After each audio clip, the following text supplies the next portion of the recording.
اعوذ باللہ من الشیطان الرجیم بسم اللہ الرحمن الرحیم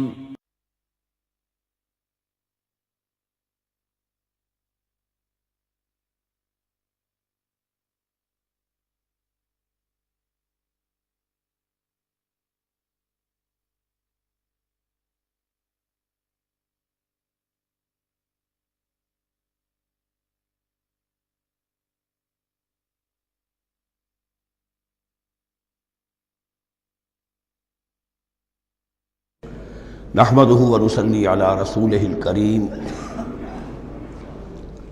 اما بعد فاعوذ بالله من الشيطان الرجيم بسم الله الرحمن الرحيم ليس البر ان تولوا وجوهكم قبل المشرق والمغرب۔ یہ آیت قرآن مجید کی اس اعتبار سے عظیم ترین آیت ہے۔ نیکی کی حقیقت کیا ہے، اس کی جڑ کیا ہے، بنیاد کیا ہے، اس کی روح کیا ہے، اس کے مظاہر کیا ہیں۔ مظاہر میں اولین شے کون سی ہے، ثانین کون سی ہے، ثالثاً کون سی ہے، اور اس پر ایک پورا علم الاخلاق جو قرآن کا ایک مکمل کتاب تصنیف کی جا سکتی ہے۔ ایتھکس، قرآنک ایتھکس کے لیے یہ آیت ایک یوں سمجھیے کہ جڑ اور بنیاد ہے۔ لیکن یہ سمجھ لیں کہ یہ آیت یہاں آئی کیوں ہے۔ پس منظر میں وہی تحویل قبلہ ابھی ہے۔ تحویل قبلہ کے 4 رکوع 15، 16، 17، 18 یہ تو سالڈ ہے۔ اس سے پہلے 14ویں رکوع میں آیت تھی للہ المشرق والمغرب فأینما تولوا فثم وجہ اللہ۔ ادھر بھی پھر اتنی آیتیں چھوڑ کر پھر یہی لیس البر ان تولوا وجوہکم قبل المشرق والمغرب۔ نیکی یہی نہیں ہے کہ تم اپنے چہرے مشرق اور مغرب کی طرف پھیر دو۔ یہ نہیں کہا یہ نیکی نہیں ہے، نیکی یہی نہیں ہے، یہ بھی نیکی ہے۔ جو ظاہر ہوگا نیکی کا وہ بھی نیکی ہے، لیکن اصل سے اس کا باطن ہے۔ باطن صحیح ہے، نیک ہے تو حقیقت میں نیکی نیک ہے، ورنہ نہیں۔ وَلَٰكِنَّ الْبِرَّ، بلکہ نیکی تو اس کی ہے۔ اب یہاں سے شروع ہوا جو نیکی کی جڑ ہے، بنیاد ہے۔ مَنْ آمَنَ بِاللَّهِ وَالْيَوْمِ الْآخِرِ وَالْمَلَائِكَةِ وَالْكِتَابِ وَالنَّبِيِّينَ۔ سب سے پہلے ایمان، تاکہ تصحیح نیت ہو جائے۔ یہ جو ایمان لائے اللہ پر، یعنی جو نیکی کر رہا ہے صرف اللہ سے اجر کا طالب ہے۔ والیوم الآخر، اور قیامت کے دن پر کہ اس کا کوئی اجر دنیا میں نہیں، صرف آخرت میں مطلوب ہے۔ ورنہ آدمی سوداگری کرے، دکانداری کرے، کپڑا بیچے، کچھ اور بیچے، دین تو نہ بیچے۔ دین کا کام کر رہا ہے تو اس کے لیے سوائے اخروی نجات کے اور سوائے اللہ کی رضا کے کوئی اور شے مقصود نہ ہو۔ والملائکۃ والکتاب والنبیین، اور ایمان لایا فرشتوں پر اور کتابوں پر اور انبیاء پر۔ یہ تینوں مل کر ایک یونٹ بنتے ہیں۔ فرشتہ لایا دین، کتاب بن گئی، اور انبیاء پر آئی وہ کتاب۔ ایمان بالرسالت کا تعلق نیکی کے ساتھ یہ ہے کہ نیکی کا ایک مجسمہ تمہارے سامنے رہے، آئیڈیل، اسوہ۔ ایسا نہ ہو کہ اونچ نیچ ہو جائے۔ نیکیوں میں بھی ایسا ہوتا ہے، کوئی جذبات میں ایک طرف کو نکل گیا، کوئی جذبات میں ایک طرف کو نکل گیا۔ اس گمراہی سے بچنے کی ایک شکل ہے کہ ایک مجسمہ مکمل، ایک اسوہ کاملہ سامنے ہو جس میں معتدل ہو تمام چیزیں، اور وہ ہمارے لیے اسوہ کاملہ محمد الرسول اللہ کی شخصیت ہے۔ نیکی کے ظاہر کے لیے ہم انہیں معیار سمجھیں گے، جو شے جتنی ان کی سیرت میں ہے اس سے زیادہ نہ ہو، اس سے کم نہ ہو۔ کوشش یہ ہو، آئیڈیل یہ ہو کہ بالکل انسان حضور صلی اللہ علیہ وسلم کے اسوہ کاملہ کی پیروی کرے۔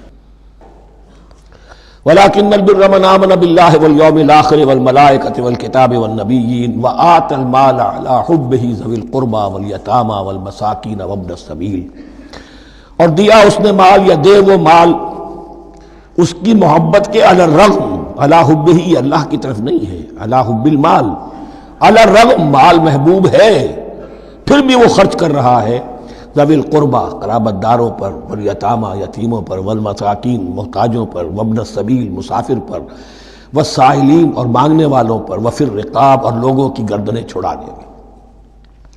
گویا کہ نیکی کے مظہر میں اولین مظہر یہ ہے انسانی ہمدردی۔ اگر یہ نہیں ہے تو نیکی نہیں ہے۔ عبادات کے انبار لگے ہوں اور دل میں شقاوت ہو، انسان کو حاجت میں دیکھ کر دل نہ پسیجے، کسی کو تکلیف میں دیکھ کر تجوری کی طرف ہاتھ نہ بڑھے حالانکہ تجوری میں مال موجود ہو، وہ دین کی روح سے بالکل خالی ہے۔ یا آپ سورہ آل عمران میں پڑھیں گے لن تنالوا البر حتى تنفقوا مما تحبون، تم نیکی کے مقام کو پہنچ ہی نہیں سکتے جب تک کہ خرچ نہ کرو اس میں سے جو تمہیں پسند ہے۔ جس سے طبیعت گھبرا گئی، اکتا گئی، کپڑے میں جو بوسیدہ ہو گئے وہ دے دیے، حاتم طائی کی قبر کو لات مار دی، وہ نہیں، جو شے پسند ہے اگر اس میں سے نہیں دیتے تو نیکی کو پہنچ بھی نہیں سکتے، تمہیں ہوا بھی نہیں لگے گی۔ وَأَقَامَ الصَّلَاةَ وَآتَى الزَّكَاةَ، دیکھیے نماز اور زکوٰۃ اب آ رہے ہیں۔ یہ ہے حکمت دین کہ ایک ہے روح دین، وہ ہے ایمان، اور جو اس کے مظاہر ہے، مظہر اول انسانی ہمدردی، نمبر دوم ہے پھر نماز اور زکوٰۃ، اور یہاں زکوٰۃ کو علیحدہ ذکر کیا ہے، اور اس آیت کا حضور نے حوالہ دیا ان فی المال لحقا سوی الزکاۃ۔ دیکھو کچھ لوگوں نے سمجھا بس ہم نے زکوٰۃ نکال دی تو حق ادا ہو گیا پورا، بڑی بے وقوفی ہے۔ مال میں حق ہے زکوٰۃ کے سوا بھی، اور اب آپ نے یہ آیت پڑھی، دیکھو اس آیت میں کیا ہے، زکوٰۃ کا تذکرہ بعد میں ہو رہا ہے، وَآتَ الْمَالَ عَلَىٰ حُبِّهِ ذَوِي الْقُرْبَىٰ وَالْيَتَامَىٰ وَالْمَسَاكِينَ وَابْنَ السَّبِيلِ وَالسَّائِلِينَ وَفِي الرِّقَابِ وَأَقَامَ الصَّلَاةَ وَآتَى الزَّكَاةَ۔ اس کی کیا حکمت ہے کہ ایمان کو تر و تازہ رکھنے کے لیے نماز ہے، اقم الصلاۃ لذکری، اور انسانی ہمدردی میں مال خرچ کرنے کے جذبے کو پروان چڑھانے کے لیے، برقرار رکھنے کے لیے زکوٰۃ ہے۔ اتنا تو دو نا کم سے کم، بوتل کا منہ تو کھلے، کارک تو نکلے اس کا، اگر بوتل کا کارک نکل جائے گا تو شاید اس میں سے کچھ شربت اور بھی نکل آئے، تو زکوٰۃ ہے تو کارک کے مانند 2.5% ہے، کیا ہے، لیکن یہ کہ اس سے پھر کچھ اور بھی نکلے گا۔ جو زکوٰۃ میں نہیں دیتا اس نے کیا کرنا۔ وَالْمُوفُونَ بِعَهْدِهِمْ إِذَا عَاهَدُوا، اور وہ کہ جو اپنے عہد کو پورا کرنے والے ہیں جب کوئی عہد کر لیں۔ سب سے بڑا عہد اللہ سے کیا، لَسْتُ بِرَبِّكُمْ قَالُوا بَلَىٰ، پھر عہد شریعت کا ہے کہ جو ہم نے کیا اللہ کے ساتھ، پھر آپس میں جو بھی معاہدے ہو جائیں، اور معاملات انسانی سارے کے سارے معاہدات کی شکل میں۔ شوہر اور بیوی کا معاملہ بھی ایک معاہدہ ہے، marriage is a social contract. شوہر کی ذمہ داریاں ہیں، اس کے فرائض ہیں، بیوی کی ذمہ داریاں اس کے فرائض ہیں، شوہر کے حقوق ہیں، بیوی کے حقوق ہیں۔ پھر جو بھی امپلائر امپلائی ریلیشن شپ ہے، معاہدہ ہے، کانٹریکٹ ہے۔ جو ہمارا آپ کا پولیٹیکل سسٹم ہے وہ بھی معاہدوں کے اوپر مبنی ہے، بڑا بزنس جو ہے وہ کانٹریکٹ میں چلتا ہے۔ تو اگر ایک چیز پیدا ہو جائے کہ جو عہد کر لیا ہے اسے پورا کرنا ہے، تو ساری اسٹریم لائننگ ہو جائے گی تمام معاملات کی۔ وَالْمُوفُونَ بِعَهْدِهِمْ إِذَا عَاهَدُوا وَالصَّابِرِينَ فِي الْبَأْسَاءِ وَالضَّرَّاءِ وَحِينَ الْبَأْسِ، اور خاص طور پر صبر کرنے والے فقر و فاقہ میں، جنگ کی حالت میں اور تکلیف میں۔ یعنی ایک نیکی ہے بدھ مت کے بھکشوؤں کی نیکی، ایک نیکی یہ ہے، یہ نیکی باطل کو چیلنج کرتی ہے، یہ نیکی خانقاہوں تک محدود نہیں ہوتی، یہ نیکی صرف انفرادی سطح تک محدود نہیں رہتی۔ جو نیکی اللہ چاہتا ہے وہ یہ ہے کہ اب باطل کا سر کچلنے کے لیے میدان میں آؤ، اور جب باطل کا سر کچلنے کے لیے میدان میں آؤ گے تو خود بھی تکلیفیں اٹھانی پڑیں گی۔ صحابہ کرام کو بھی جانیں دینی پڑی ہیں، سینکڑوں صحابہ نے جام شہادت نوش کیا۔ تو آخری چوٹی کیا ہے؟ گویا کہ سمم بونم جس کو کہتے ہیں ایتھکس کے اندر، کہ اس نظریہ اخلاق میں سب سے اونچی منزل کون سی ہے؟ وہ سمم بونم جو ہے اسلام کا، والصابرین فی البأساء والضراء وحین الباس ولا تقولوا لمن يقتل فی سبیل اللہ اموات بل احیاء ولکن لا تشعرون۔ وہ آیت یاد کر لیجیے، اولئک الذین صدقوا، یہ ہیں لوگ جو سچے ہیں۔ دعوت و نیکوکاری کا بہت سو ہے، یہ ہیں وہ لوگ کہ جو سچے ہیں۔ وَأُولَٰئِكَ هُمُ الْمُتَّقُونَ، اور یہی حقیقت میں متقی ہیں۔ تمہارے ذہنوں میں کوئی اور نقشے بیٹھے ہوئے ہیں، کوئی لباس ہے، وضاقتہ ہے، بس یہ بڑا متقی آدمی ہے۔ تقویٰ اس کا نام ہے، یعنی یہ پوری انسانی شخصیت کا ایک ہیولہ ہے، ایک پوری انسانیت کا ایک فرد کا نقشہ کھینچ دیا گیا کیریکٹر کا، اس کے اندر روح ایمان اور خارج میں اس ترتیب کے ساتھ دین کی یہ تقاضے اور نیکی کے یہ مظاہر موجود ہیں۔ اللہم ربنا اجعلنا منہم، اللہم ربنا اجعلنا منہم۔ اب اس کے بعد کچھ وہی جو معاملات انسانی ہیں اس پر اب بحث، جیسا کہ میں نے کہا تھا کہ ایک لڑی ہے شریعت کی، معاملات کی۔ یہ تو بڑے بڑے پھول جو تھے آیت الآیات اور آیت البر، یا ایھا الذین آمنوا کتب علیکم القصاص فی القتلی، اہل ایمان تم پر لازم کر دیا گیا ہے مقتولوں کا بدلہ لینا۔ قتلہ قتیل کی جمع بھی ہے اور مقتول سے یہ مصدر بھی ہو سکتا ہے کہ تمہارے لیے یعنی اس معاملے میں سہل انگاری صحیح نہیں ہے۔ انسانی تمدن کی جڑ کٹتی ہے جب کسی معاشرے کے اندر انسان کا خون بہانا عام ہو جائے، تمدن کی جڑ کٹ جائے گی۔ تو قصاص تم پر واجب ہے۔ یا ایھا الذین آمنوا کتب علیکم القصاص فی القتلی الحر بالحر والعبد بالعبد والانثى بالانثى۔ ایک آزاد کی جگہ آزاد ہی قتل کیا جائے گا۔ آزاد میں قتل کیا ہے تو ظاہر بات ہے وہ آزاد ہی اس کی جگہ قتل ہوگا۔ یہ نہیں وہ کہے میرا غلام لے جاؤ، میرے 2 غلام لے لو، نہیں۔ والعبد بالعبد، اور عبد کی جگہ عبد ہی ہوگا، جس نے قتل کیا وہی قتل کیا جائے گا۔ والانثى بالانثى، اور اگر قتل کرنے والی عورت ہے تو وہ عورت ہی قتل ہوگی۔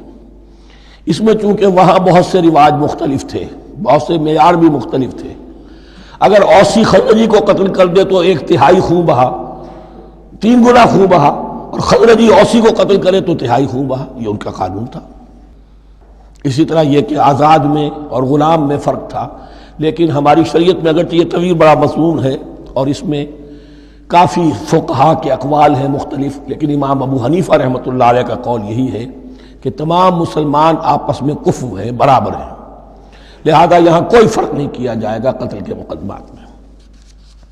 فمن عفی لہ من اخیہ شیء فاتباع بالمعروف واداء الیہ باحسان، پھر جس کو معاف کر دیا جائے کوئی شے اس کے بھائی کی جانب سے، یعنی جو مقتول ہے اس کے ورثاء اگر کہتے صاحب ہم اس کی جان بخشنے کو تیار ہیں، چاہے وہ خون بہا لے لیں یا ویسے ہی معاف کر دیں، تو جو بھی کچھ خون بہا طے ہوا ہو اداء الیہ باحسان فاتباع بالمعروف، تو اس کی پیروی کی جائے معروف طریقے پر اور ادائی کی جائے خوبصورتی کے ساتھ۔ ذالک تخفیف من ربکم ورحمہ، یہ تمہارے رب کی طرف سے تخفیف ہے، آسانی کی ہے اور رحمت ہے، اور اس کی رحمت ہونا بہت واضح ہے۔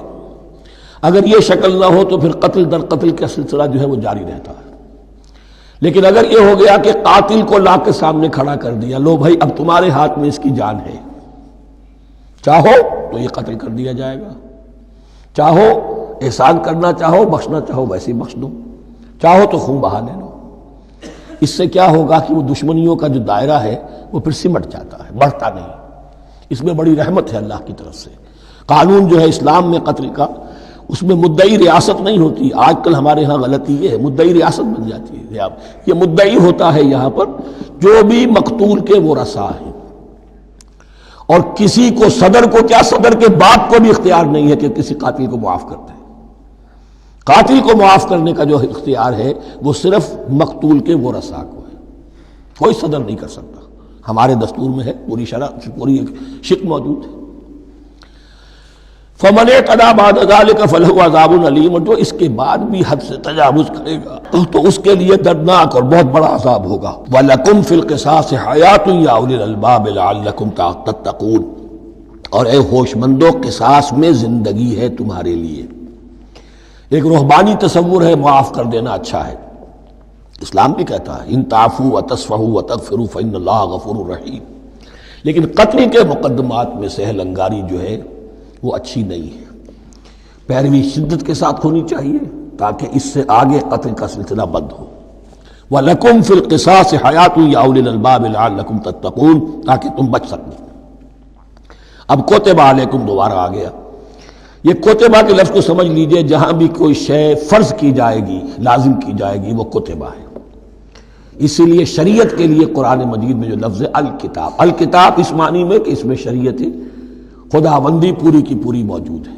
کوتبہ علیکم، کوتبہ علیکم اذا حضر احدکم الموت ان ترک خیرا الوصیۃ للوالدین والاقربین بالمعروف، تم پر واجب کر دیا گیا، فرض کر دیا گیا، جب تم میں سے کسی کی موت کا وقت آ جائے اگر وہ کوئی خیر مال چھوڑ رہا ہو، دولت چھوڑ رہا ہو، تو اس کے لیے فرض کر دیا گیا وصیت کرنا اپنے والدین کے حق میں اور رشتہ داروں کے حق میں انصاف کے ساتھ۔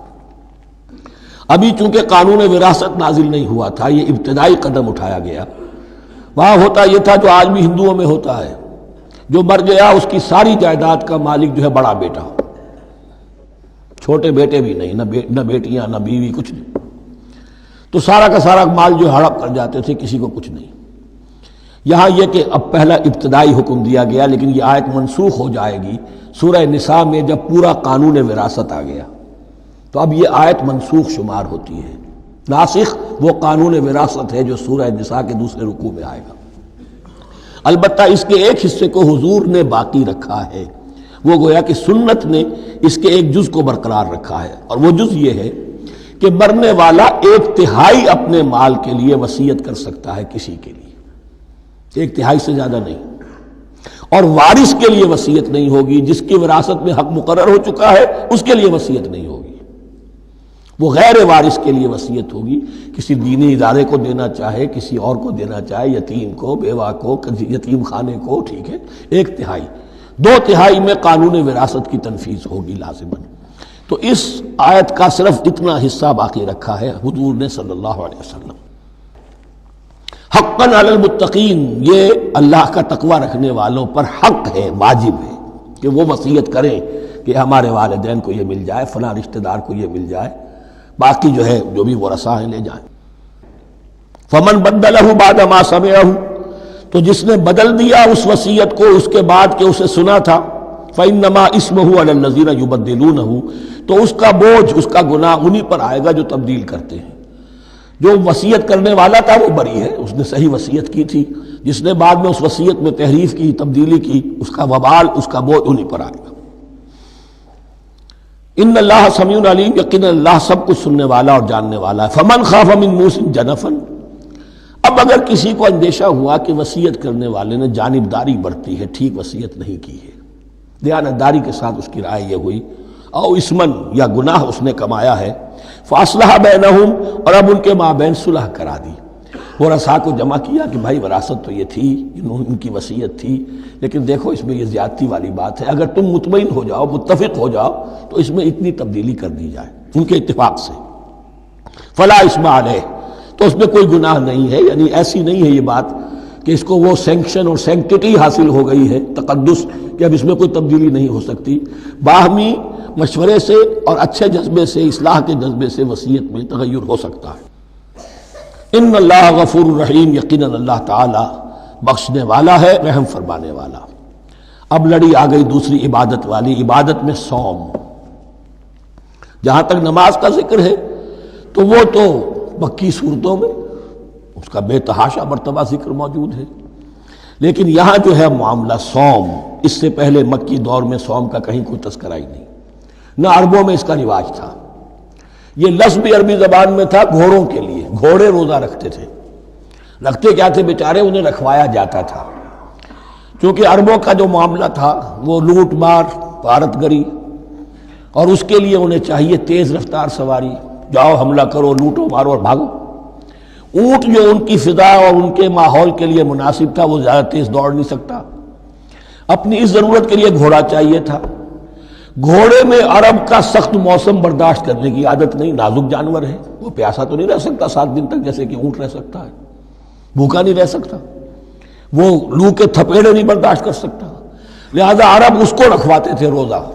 کھانا پینا بند کیا اور اس کے جو ہے منہ کر کے کھڑے ہو گئے جب گرم تیز ہوا چل رہی ہے، خود تو اپنے آپ کو لپیٹ لیا اپنے گھتنے میں، غترہ کہلاتا ہے وہ جو بھی کپڑا اوپر ہوتا ہے، اور وہ اس گھوڑے کو جو ہے وہ ساری آگ اس پر برس رہی ہے تاکہ اس میں عادت پیدا ہو جائے جھیلنے کی، برداشت کرنے کی۔ تو جنگ کے موقع پر کہیں یہ دغا نہ دے جائے، اگر یہی ہمت ہار گیا تو اس کا تو کیا گیا جائے گا، تو اصل میں سوار ہے جو مارا گیا۔ یہ روزہ ان کے ہاتھ تھا، لیکن جب حضور آئے مدینے میں تو یہاں یہود میں روزے کا رواج تھا۔ وہ ایک تو عاشورہ کا روزہ رکھتے تھے، اس لیے کہ وہ تاریخ تھی جس میں کہ نجات ملی تھی بنی اسرائیل کو فرعونیوں سے۔ پہلے یہ کہ ہر مہینے میں 3 روزے، اب اگر 30 کے 30 روزے ایک ہی مہینے میں فرض کر دیے گئے ہوتے اور وہ ہوتے جون جولائی کے تو جان نکل جاتی۔ بہترین تدبیر یہ کی گئی ہر مہینے میں، اور یہ موسم سارے آ رہے ہیں اس میں۔ پھر کچھ عرصے کے بعد یہ رمضان کا روزہ فرض کیا گیا۔ پہلا جو روزہ تھا 3 دن کا، اس میں یہ بھی تھی اجازت کہ جو اگر مسافر نہیں ہے، بیمار بھی نہیں ہے، طاقت رکھتا ہے روزہ رکھنے کی، پھر بھی روزہ نہ رکھے تو اس کا فدیہ یہ ہے کہ 1 مسکین کو کھانا کھلائے۔ علی الاطلاق تھا یہ۔ جب رمضان کے روزے کی فرضیت ہو گئی تو اب یہ فدیہ نہیں ہے، البتہ حضور نے اس کو باقی رکھا ایسے شخص کے لیے جو بہت بوڑھا ہے، یا کوئی خاتون بہت بوڑھی ہے برداشت نہیں کر سکتی، یا کوئی بیمار ہے، کسی سخت ایسی بیماری میں ہے کہ روزہ اس کے لیے جان کے لیے ہلاکت کا اندیشہ ہو سکتا ہے، اس کے لیے فدیہ برقرار رکھا۔ عام طور پر صحت مند شخص جو مسافر بھی نہ ہو اس کے لیے یہ رعایت ختم ہو گئی۔ یہ ہے ان آیات کی تعبیر جس پر میں پہنچا ہوں، اور بہت عرصے بہت پہلے پہنچ گیا تھا، لیکن چونکہ اکثر مفسرین نے یہ بات نہیں لکھی ہے تو میں جھجکتا رہا، لیکن بعد میں مجھے معلوم ہوا کہ مولانا انور شاہ کاشمیری رحمۃ اللہ علیہ کی رائے یہی ہے، تو مجھے اعتماد ہو گیا۔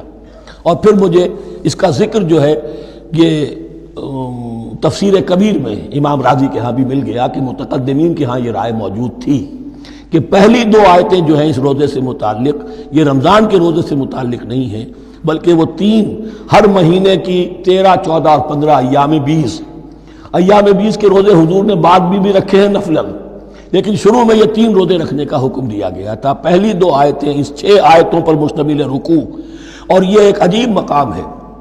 قرآن مجید کے احکام بہت دفعہ ہے، نماز کے احکام قرآن میں بہت دفعہ ہیں، کہیں وضو کا ہے، کہیں تیمم کا ہے، کہیں اور نماز خوف کا ہے، مختلف جگہوں پر، لیکن صوم کی عبادت پر یہ 6 آیات کامل ہیں، مکمل ہیں، اس کی حکمت، اس کی غرض و غایت، اس کے احکام سب کے سب اس میں آ گئے۔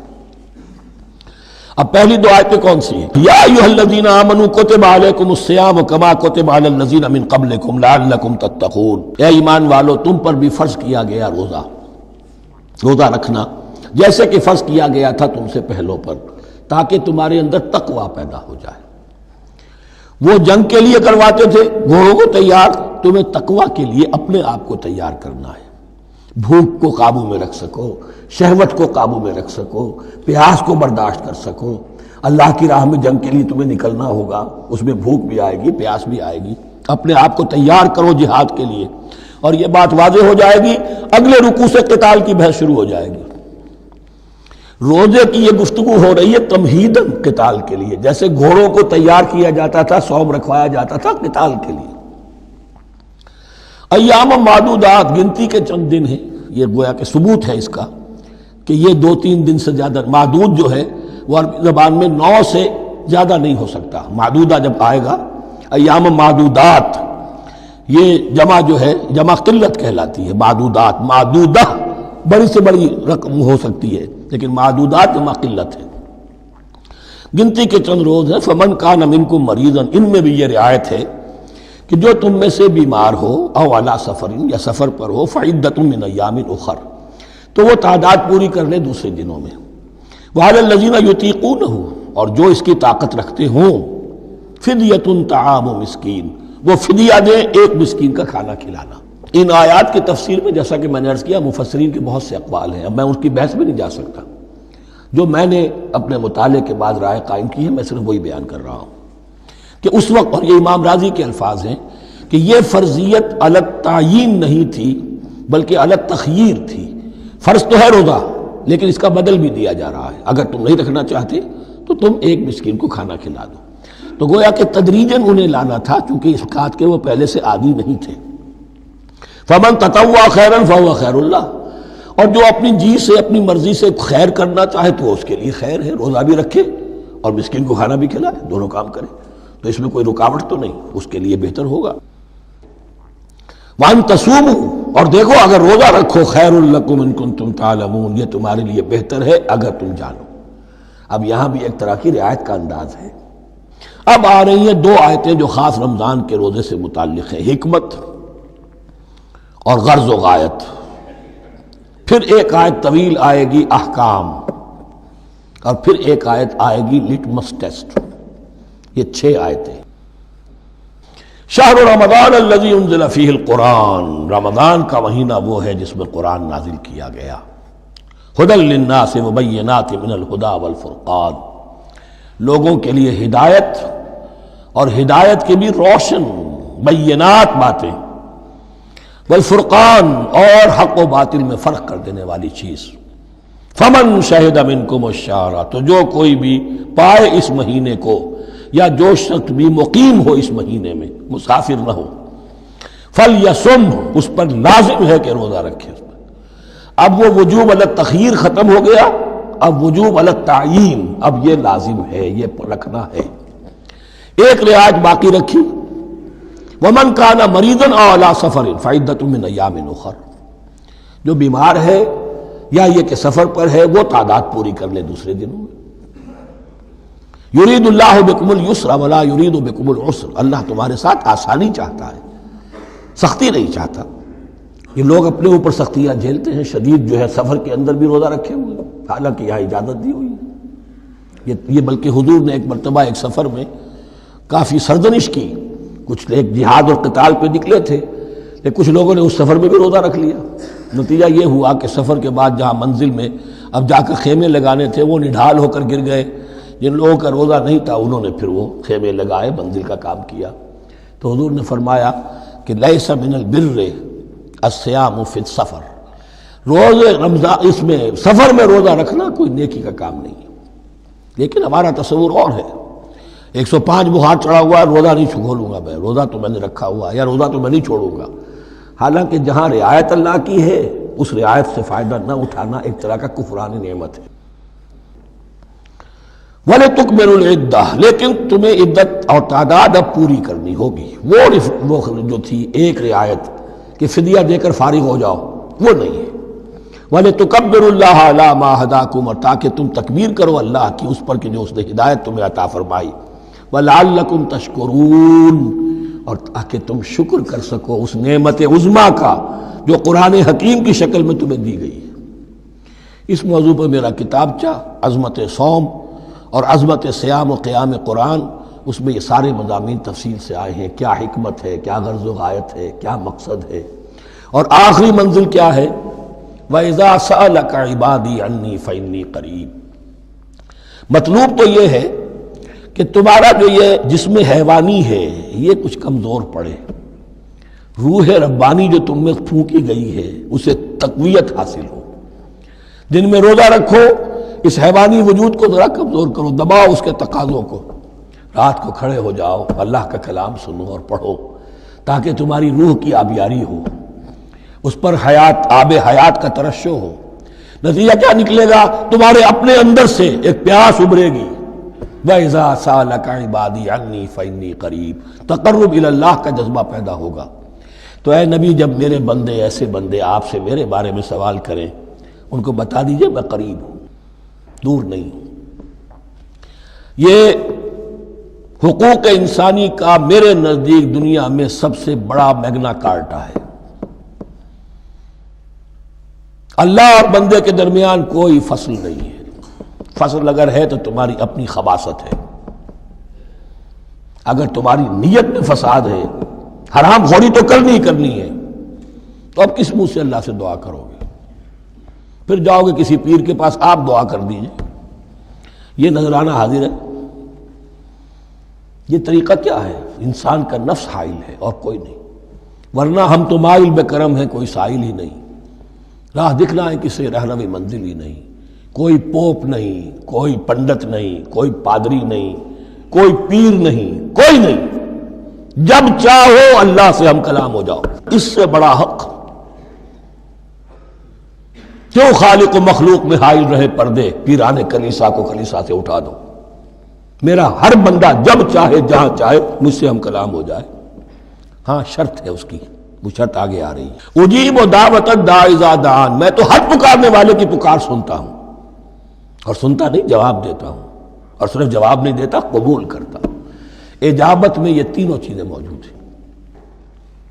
اور اذا دعان، جہاں مجھے پکارے جب پکارے، there and then میں موجود ہوں۔ لیکن شرط کیا ہے؟ فَلْيَسْتَجِيبُوا لِي، انہیں بھی تو میرا کہنا ماننا چاہیے، یہ یک طرفہ بات نہیں ہوگی۔ فاذکرونی اذکرکم، تم مجھے یاد رکھو گے تو میں تمہیں یاد رکھوں گا۔ یہ دو طرفہ معاملہ ہے، تم شکر کرو گے میں تمہاری قدردانی کروں گا، تم میری طرف چل کر آؤ گے میں بھاگ کر آؤں گا، تم بارش برآؤ گے میں ہاتھ بڑھاؤں گا، لیکن تم رخ موڑ لو گے ہم بھی رخ موڑ لیں گے۔ ہماری تو غرض نہیں ہے، غرض ہے تو تمہاری، تم رجوع کرو گے ہم بھی رجوع کر لیں گے، تم توبہ کرو گے ہم اپنی نظر کرم پھر تمہاری طرف متوجہ کر دیں گے۔ لیکن ہر چیز ان تنصر اللہ ینصرکم، اللہ کی مدد کرو گے تو اللہ تمہاری مدد کرے گا۔ تمہاری دوستیاں ہو، پینگے بڑھا رہے ہو اللہ کے دشمنوں کے ساتھ، ساز باز ہو اللہ کے دشمنوں کے ساتھ، اور کھڑے ہو جاؤ قنوت نازلہ میں اللہ سے مدد مانگنے کے لیے، تم سے بڑا بے وقوف کون ہوگا؟ پہلے اللہ کی طرف رخ تو کرو، اللہ سے اپنا معاملہ درست کرو۔ ہاں اس میں کوئی یہ شرط نہیں ہے کہ پہلے ولی کامل اس وقت توبہ کرو خلوص نیت سے اور سارے پردے ہٹ جائیں گے، لیکن خلوص نیت کے ساتھ توبہ۔ وَإِذَا سَأَلَكَ عِبَادِي عَنِّي فَإِنِّي قَرِيبٌ أُجِيبُ دَعْوَةَ الدَّاعِ إِذَا دَعَانِ فَلْيَسْتَجِيبُوا لِي وَلْيُؤْمِنُوا بِي لَعَلَّهُمْ يَرْشُدُونَ أُحِلَّ لَكُمْ لَيْلَةَ الصِّيَامِ الرَّفَثُ إِلَىٰ نِسَائِكُمْ۔ اب یہ ہے احکام کی آیت، بڑی طویل ہے، کیونکہ یہود کے ہاں شریعت میں روزہ جو ہے شروع ہو جاتا تھا شام کو ہی، اور رات بھی روزے میں شامل تھی، تو تعلق زن و شو بھی نہیں ہو سکتا، اور کوئی سحری وحری کا تصور نہیں تھا، جیسے ہی سوئے رات شروع روزہ شروع، اب اگلے دن تک غروب آفتاب تک روزہ رہے گا۔ ہمارے ہاں روزے میں نرمی کی گئی ہے، ایک تو یہ کہ رات کو اس سے خارج کر دیا، روزہ دن کا ہے، اور رات کے وقت تعلق زن و شو بھی ہے، کھانا پینا بھی ہے، جو پابندیاں روزے کی ہیں وہ سب اٹھ گئی۔ لیکن ہو یہ رہا تھا کہ لوگ سمجھ رہے تھے کہ شاید وہی جو احکام ہیں یہود کے ہاں شاید وہی ہمارے ہاں بھی ہیں، اس لیے وہ ایسا بھی ہوتا تھا اپنے جذبات میں بیویوں سے مقاربت کرتے تھے، لیکن دل میں سمجھتے تھے کہ ہم نے غلط کام کیا ہے۔ یہاں اب ان کو اطمینان دلایا جا رہا کہ نہیں، احل لکم لیلۃ الصیام الرفث الی نسائکم، حلال کر دیا گیا ہے تمہارے لیے روزے کی راتوں میں اپنی بیویوں کے پاس جانا۔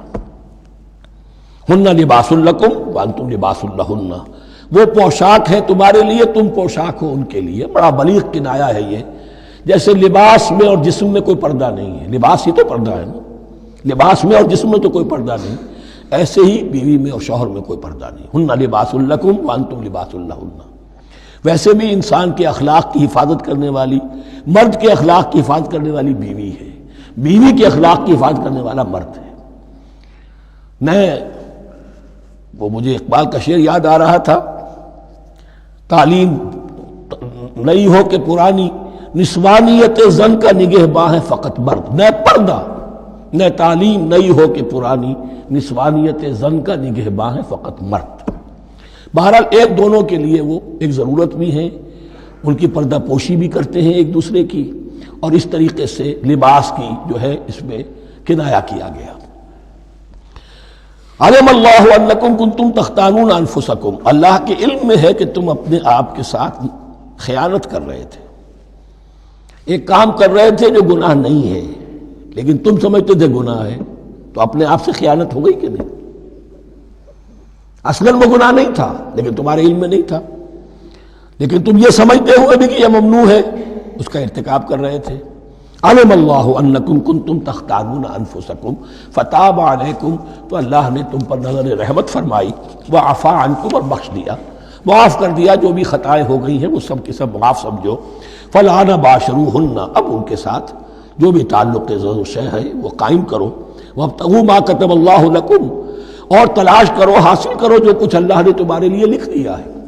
کیا لکھ دیا؟ ایک تو اولاد تعلق زن و شو میں، اور ایک سکون ہے کہ جو اللہ تعالیٰ نے اس میں رکھا ہے، لِتَسْكُنُوا إِلَيْهَا، قرآن مجید میں یہ الفاظ آئے، ایک تسکین ہے، سکون ہے، اعصاب کا تناؤ جو ہے وہ اس کے بعد جو ہے اس کے اندر ایک سکون کی کیفیت پیدا ہو جاتی ہے۔ اور یہی اس میں حکمت ہے کہ حضور اپنے ہر سفر میں ہم ایک زوجہ محترمہ کو ضرور ساتھ رکھتے تھے، اس لیے کہ قائد کو، سپہ سالار کو کسی وقت بڑی ایسی یعنی پریشان کن صورتحال میں فیصلے کرنے پڑتے ہیں، جذبات پر دباؤ ہوتا ہے اور اعصاب پر دباؤ ہوتا ہے، تو ساتھ اگر کوئی اہلیہ بھی موجود ہو تو اس میں، اور اس کے بہترین مواقع سیرت میں آئے ہیں، وہ پھر کسی وقت میں بیان کروں گا۔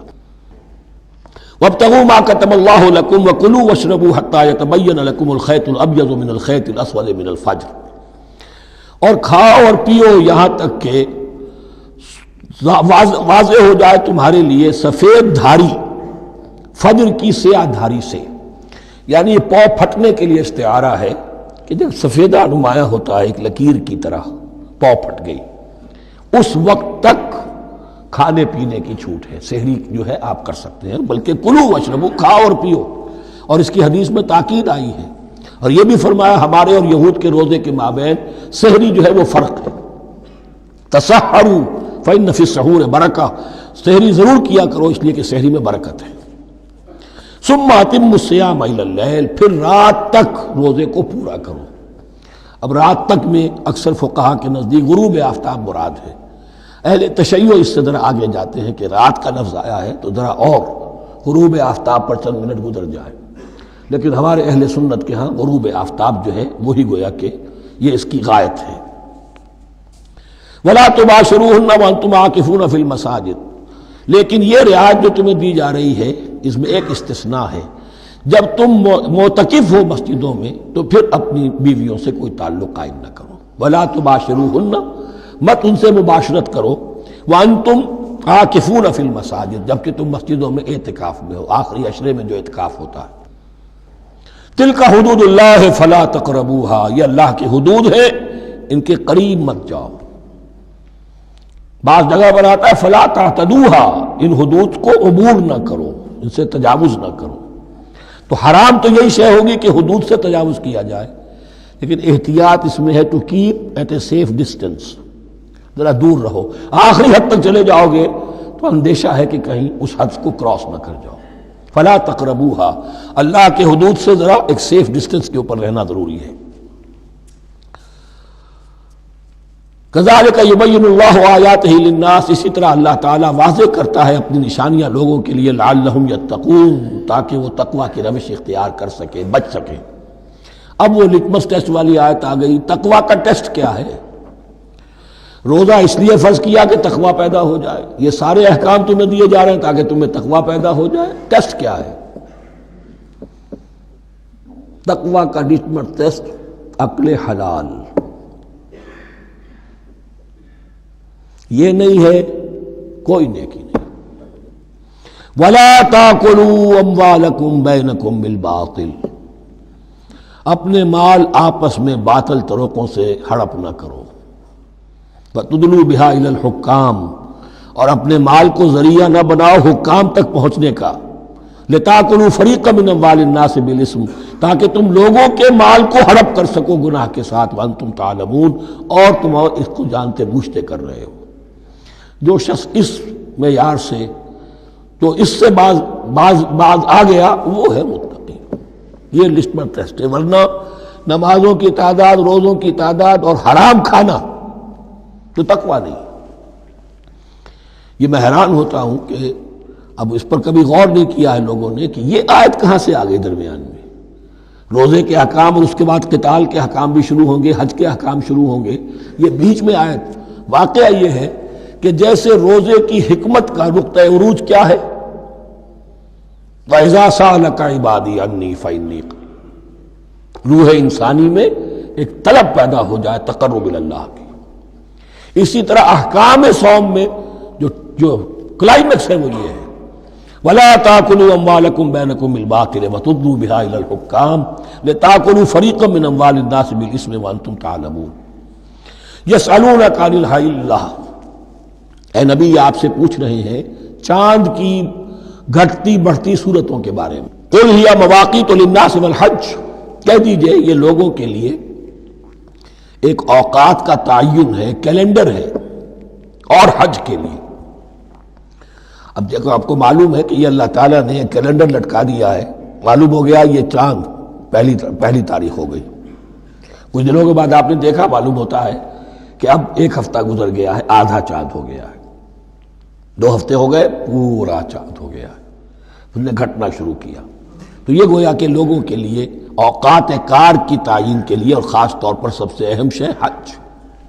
اور یہ نوٹ کیجئے، صوم کے بعد حج اور حج کے ساتھ قتال۔ حج وہ عبادت ہے جو ایک خاص جگہ پر ہو سکتی ہے، نماز ہر جگہ ہو سکتی ہے، روزہ ہر جگہ ہو سکتا ہے، عبادت اور ہر جگہ ہو سکتی ہے، اور زکوٰۃ ہر جگہ دی جا سکتی، حج تو وہی ہوگا۔ اور وہ تھا اس وقت زیر تسلط مشرکین کے، اور مشرکین کے تسلط سے نکالنے کے لیے قتال لازم تھا۔ اس قتال کے لیے صبر پہلے پیدا ہونا ضروری ہے۔ جو گھوڑوں کو روزہ رکھواتے تھے پہلے خود روزہ رکھو، یہ ترتیب ہے، ربط ہے۔ صوم کے احکام فوراً حج اور قتال کے احکام۔ یسألونک عن الأہلة قل هی مواقیت للناس والحج ولیس البر بأن تأتوا البیوت من ظہورها ولکن البر من اتقى۔ اور یہ کوئی نیکی نہیں ہے کہ تم گھروں میں ان کی پشت پر سے داخل ہو، بلکہ نیکی تو اس کی ہے جس میں تقوی ہے۔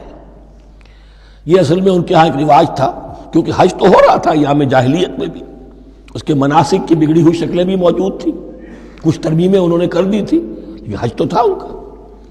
وہ یہ کرتے تھے جب گھر سے مکے سے نکل گئے احرام باندھ کر، اب اگر کسی ضرورت سے گھر واپس جانا پڑ گیا تو سمجھتے تھے کہ احرام باندھ کر نکل آئے ہیں، اب دروازے سے تو نہیں جا سکتے، گھسیں گے کہیں پیچھے سے کہیں اوپر سے پھاند کر دیوار آئیں گے، اور اسے سمجھتے تھے بڑا تقویٰ ہے۔ یہ فرمایا یہ کوئی نیکی کی بات نہیں، یہ سرے سے نیکی نہیں۔ ولیس البر، یہ ہرگز نیکی نہیں ہے ان تأتوا البیوت من ظہورها کہ تم ان کے گھروں میں داخل ہو ان کے پچھواڑے سے، ولکن البر من اتقى۔ اب یہاں اس پوری آیت کو ذہن میں رکھ لیجئے، آیت البر کے آخر میں لفظ تھا اولئک هم المتقون ولکن البر من اتقى۔ گویا کہ وہ پورا تصور جو ہے یہاں پر جو آیا بر میں آ چکا ہے، اس کو اس لفظ کے حوالے سے اس پورے تصور کو پھر آپ کے ذہن میں تازہ کر دیا۔ وَأْتُوا الْبُيُوتَ مِنْ أَبْوَابِهَا، گھروں میں داخل ہو ان کے دروازوں سے، وَاتَّقُوا اللَّهَ لَعَلَّكُمْ تُفْلِحُونَ، اور اللہ کا تقوی اختیار کرو تاکہ تم فلاح پاؤ۔ وَقَاتِلُوا فِي سَبِيلِ اللَّهِ الَّذِينَ يُقَاتِلُونَكُمْ، لیجئے قتال آ گیا۔ اب یہ تیسری کڑی آ گئی نا، ایک لڑی عبادات کی، ایک لڑی معاملات کی، ایک لڑی انفاق کی، ایک لڑی قتال کی، یہ چوتھی کڑی ہے۔ وَقَاتِلُوا فِي سَبِيلِ اللَّهِ الَّذِينَ يُقَاتِلُونَ، اللہ قتال کرو اللہ کی راہ میں ان سے جو تم سے قتال کر رہے ہیں۔ وَلَا تَعْتَدُوا، لیکن حد سے تجاوز نہ کرو۔ إِنَّ اللَّهَ لَا يُحِبُّ الْمُعْتَدِينَ، اللہ تعالی حد سے تجاوز کرنے والوں کو پسند نہیں کرتا۔ وَاقْتُلُوهُمْ حَيْثُ ثَقِفْتُمُوهُمْ، انہیں قتل کرو جہاں بھی پاؤ۔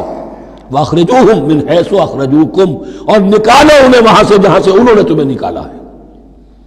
مہاجرین کہاں سے نکالے گئے تھے؟ مکے سے۔ محمد الرسول اللہ پر وہاں پر حیات تنگ کر دی گئی تھی، قافیہ تنگ کر دیا گیا تھا، تبھی تو آپ نے ہجرت کی۔ نکالو انہیں وہاں سے جہاں سے انہوں نے تمہیں نکالا ہے۔ والفتنة اشد من القتل، اور یہ خیال نہ رہے کہ قتل اور خون ریزی جو ہے تو بری بات ہے، فتنہ اس سے بھی زیادہ بری بات ہے۔ فتنہ کیا ہے؟ ایسے حالات جن میں کہ انسان اللہ خدائے واحد کی بندگی نہ کر سکے، اسے غلط کاموں پر مجبور کیا جائے، حرام خوری پر مجبور ہو گیا ہو، یہ سارے حالات فتنہ ہیں۔ تو قتل اور خون ریزی اتنی بری شے نہیں ہے جتنی فتنہ۔ والفتنة اشد من القتل ولا تقاتلوهم عند المسجد الحرام حتى يقاتلوكم فيه، ہاں مسجد حرام وہ چونکہ اسے تو امن کی جگہ بنا دیا گیا ہے، ان سے جنگ مت کرو مسجد حرام کے پاس جو بھی حرم کا علاقہ ہے، حتیٰ یقاتلوکم، یہاں تک کہ وہ خود تم سے قتال کریں اس میں۔ فَإِن قَاتَلُوكُمْ، پھر اگر وہ تم سے قتال کرتے جنگ کرتے ہیں، فَاقْتُلُوهُمْ، تو قتل کرو انہیں۔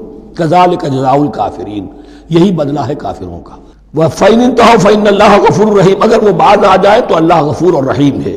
وَقَاتِلُوهُمْ حَتَّى لَا تَكُونَ فِتْنَةٌ وَيَكُونَ الدِّينُ لِلَّهِ۔ اب جب یہ جنگ کا مرحلہ شروع ہو گیا ہے دعوت محمدی کے سلسلے میں صلی اللہ علیہ وسلم، تو مسلمانوں جان لو ایک دور تھا 12-13 برس تک تمہیں حکم تھا کفو ایدیکم، مارے کھاؤ ہاتھ نہ اٹھاؤ۔ اب یہ نیا دور آ گیا ہے، تمہاری دعوت و تحریک جو ہے وہ نئے دور میں داخل ہو گئی ہے۔ اب جب تمہاری تلواریں نیام سے باہر آ گئی ہیں، اب یہ نیام میں نہ جائیں جب تک کہ فتنہ بالکل ختم نہ ہو جائے اور دین اللہ ہی کے لیے ہو جائے، اللہ کا دین قائم ہو جائے۔ یہ آیت دوبارہ آئے گی اور زیادہ نکھری ہوئی شان کے ساتھ سورہ انفال میں، وَقَاتِلُوهُمْ حَتَّى لَا تَكُونَ فِتْنَةٌ وَيَكُونَ الدِّينُ كُلُّهُ لِلَّهِ، دین کل کا کل، جز نہیں. دین کی بالادستی پوری انسانی زندگی پر، انفرادی بھی اجتماعی بھی، اور اجتماعی کے بھی سارے پہلو، politico socio economic system totally وہ اللہ کے احکام کے تابع ہو. وَقَاتِلُوهُمْ حَتَّى لَا تَكُونَ فِتْنَةٌ وَيَكُونَ الدِّينُ لِلَّهِ فَإِنِ انْتَهَوْا فَلَا عُدْوَانَ إِلَّا عَلَى الظَّالِمِينَ. پھر اگر وہ باز آ جائے، صلح چاہے تو ٹھیک ہے، پھر ظالموں کے اوپر جو ہے سوائے ظالموں کے کسی پر زیادتی جائز نہیں. الشہر الحرام بالشہر الحرام، حرمت والا مہینہ بدلہ ہے حرمت والے مہینے کا. والحرمات قصاص، اور حرمات کے اندر بھی بدلہ ہے. فمن اعتدى علیکم فاعتدوا علیہ بمثل ما اعتدى علیکم، تو جو کوئی بھی تم پر زیادتی کرتا ہے، دست درازی کرتا ہے، تو تم بھی اس کے خلاف کارروائی کرو، اقدام کرو جیسے کہ اس نے تم پر زیادتی کی. واتقوا اللہ، اور اللہ کا تقوی اختیار کرو. واعلموا ان اللہ مع المتقین، اور یہ جان لو کہ اللہ ساتھ ہے متقیوں کے، یعنی اللہ کی تائید، نصرت، اس کی مدد آئے گی اہل تقوی کے. اب دیکھیے وہ تیسری کڑی یہاں بہت چھوٹی سی آئی ہے. قتال کی ذرا زیادہ بڑی کڑی آ گئی ہے اور یہ چھوٹی سی کڑی آ رہی ہے. قتال کے لیے لازم ہے انفاق بھی. جنگ کیسے ہوگی اگر فوج کے لیے ساز و سامان نہ ہو، رسد کا اہتمام نہ ہو، ہتھیار نہ ہو، سواریاں نہ ہو، کیسے ہوگی جنگ؟ وَأَنفِقُوا فِي سَبِيلِ اللَّهِ وَلَا تُلْقُوا بِأَيْدِيكُمْ إِلَى التَّهْلُكَةِ، خرچ کرو اللہ کی راہ میں اور مت ڈالو اپنے آپ کو اپنے ہاتھوں ہلاکت میں. یعنی اللہ کا دین اس وقت اسے احتیاج ہے، وہ پیسہ چاہتا ہے. جیسے حضور نے تبوک کے موقع پر عام اپیل کی اور آپ اپنے مال کو لے کر بیٹھے ہوئے ہیں، تو گویا کہ آپ نے اپنے آپ کو ہلاکت میں خود ڈال دیا. یہ انفاق ہے، جہاد بالمال. وَأَنفِقُوا فِي سَبِيلِ اللَّهِ وَلَا تُلْقُوا بِأَيْدِيكُمْ إِلَى التَّهْلُكَةِ وَأَحْسِنُوا إِنَّ اللَّهَ يُحِبُّ الْمُحْسِنِينَ، اور احسان کی روش اختیار کرو. دین کے اندر بھی خوبصورتی پیدا کرو، دین میں بہتر سے بہتر مقام حاصل کرنے کی کوشش کرو. ہمارا معاملہ کیا، دنیا میں آگے سے آگے اور دین میں پیچھے سے پیچھے. دین میں یہ دیکھیں گے اس سے کم پر گزارا ہو سکتا ہو، کوئی اور شے ہو کہ جس میں اس سے کم سے بھی بات پوری ہو جائے. دین میں یہ ہوگا، اور دنیا میں آگے سے آگے ہے جستجو کہ خوب سے ہے خوب تر کہاں. تو اگر یہ جستجو دنیا میں ہے، اس سے بڑھ کر دین میں ہونی چاہیے. فاستبقوا الخیرات، نیکیوں میں ایک دوسرے پر بازی لے جانے کی کوشش کرو. وَأَنفِقُوا فِي سَبِيلِ اللَّهِ وَلَا تُلْقُوا بِأَيْدِيكُمْ إِلَى التَّهْلُكَةِ وَأَحْسِنُوا، اور احسان کی روش اختیار کرو. ان اللہ یحب المحسنین، یقیناً اللہ تعالی محسنین کو، ان لوگوں کو کہ جو درجہ احسان پر فائز ہو جائیں، محبت کرتا ہے، انہیں پسند کرتا ہے. یہ حدیث جبرائیل اگر ذہن میں ہو تو 3 درجے ہیں جیسے میں نے آج بتایا آپ کو. وَنَحْنُ لَهُ مُسْلِمُونَ وَنَحْنُ لَهُ عَابِدُونَ وَنَحْنُ لَهُ مُخْلِصُونَ. 3 درجے دوسرے ہیں، اسلام، ایمان، احسان. اخبرنی عن الاسلام، اخبرنی عن الایمان، اخبرنی عن الاحسان. احسان کیا ہے؟ ان تعبد اللہ کانک تراہ فإن لم تکن تراہ فإنہ یراک. یہ سارے کام جو دین کے لیے کیے جا رہے ہوں، عبادت ہے، جہاد ہے، قتال ہے، ایسی کیفیت میں، ایسے اخلاص کے ساتھ گویا کہ تم اپنی آنکھوں سے اللہ کو دیکھ رہے ہو.